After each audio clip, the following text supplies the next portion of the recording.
আসসালামু আলাইকুম। আপনারা সবাই কেমন আছেন? আলহামদুলিল্লাহ আমি ভালো আছি। আজকে এমন একটা রেসিপি তৈরি করব যেটা আপনাদের কাছে রিকোয়েস্ট থাকবে যে অবশ্যই আপনারা বাসায় তৈরি করবেন, কারণ যদি না তৈরি করেন তো অনেক বড় টেস্টের একটা রেসিপি আপনারা মিস করবেন।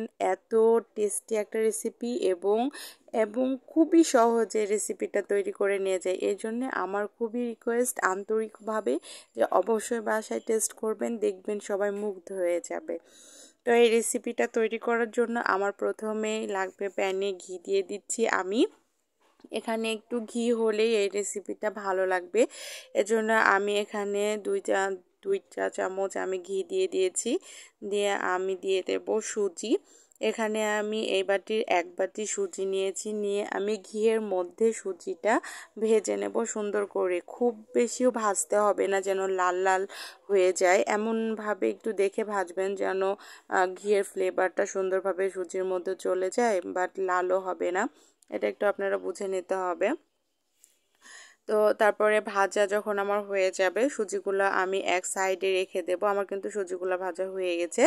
এখন আমি শিরার জন্য একটা আলাদা প্যানে নিয়ে দিচ্ছি ওই একই বাটির 2 বাটি আমি চিনি নিয়ে নেব, তাহলে কিন্তু মিষ্টিটা পারফেক্ট হবে। দিয়ে আমি 2 বাটি চিনি নিয়ে নিয়েছি, সেই একই বাটিরই আমি 1 বাটি পানি দিয়ে দেব। পানিটা দিয়ে তারপরে আমি চুলা ধরিয়ে দেব। দিয়ে আমার যে পর্যন্ত না চিনিটা গলবে, শুধুমাত্র সেই পর্যন্তই আমি জাল করতে থাকবো। বলক ওঠা পর্যন্ত অপেক্ষা করা যাবে না।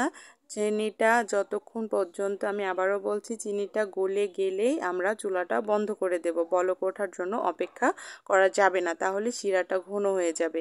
এই যে দেখুন আমার কিন্তু চিনিটা গলে গেছে। এই অবস্থায় আমি এখন চুলাটা বন্ধ করে দিয়েছি। আর আমার যে সুজিটা আমি ভেজে রেখেছিলাম, এখন আমি শিরা ডালার আগ মুহূর্তে দিয়ে দিচ্ছি গুঁড়া দুধ।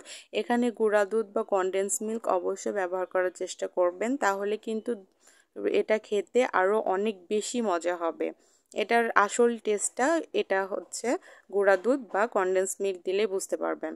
দিয়ে আমি এই যে গুঁড়া দুধটা দিয়ে আমি সুন্দর করে সুজির সাথে মিশিয়ে নিয়েছি। এখন আমি যে শিরাটা করে রেখেছিলাম গরম গরম ঢেলে দিচ্ছি সুজির মধ্যে।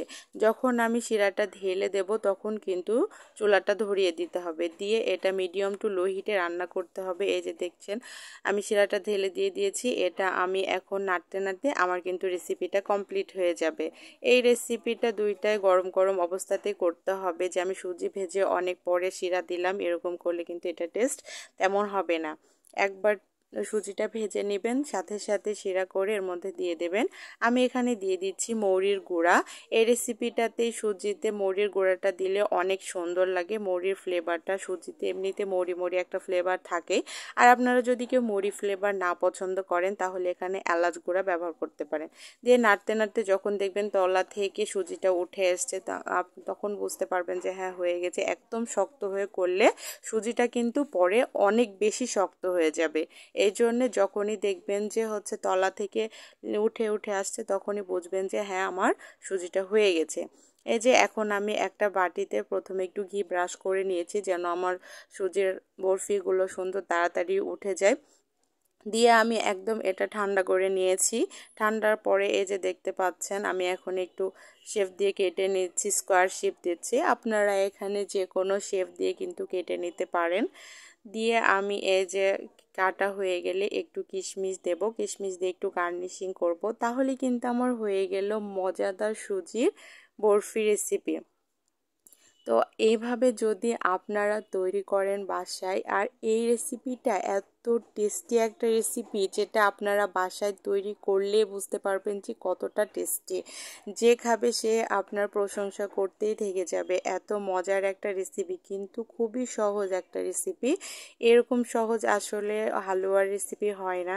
এটা আমার শাশুড়ির রেসিপি। আমার শাশুড়ি আরও একটু ইজি করে ইনশাল্লাহ এই রেসিপিটা শেয়ার করব। আর আমার রেসিপি যদি ভালো লাগে তাহলে অবশ্যই Ariyans mamma YouTube channel subscribe করবেন এবং আমার Facebook page MST Moriyam Khatun follow করবেন। লাইক কমেন্ট শেয়ার করবেন, করে আমাদের পাশে থাকবেন।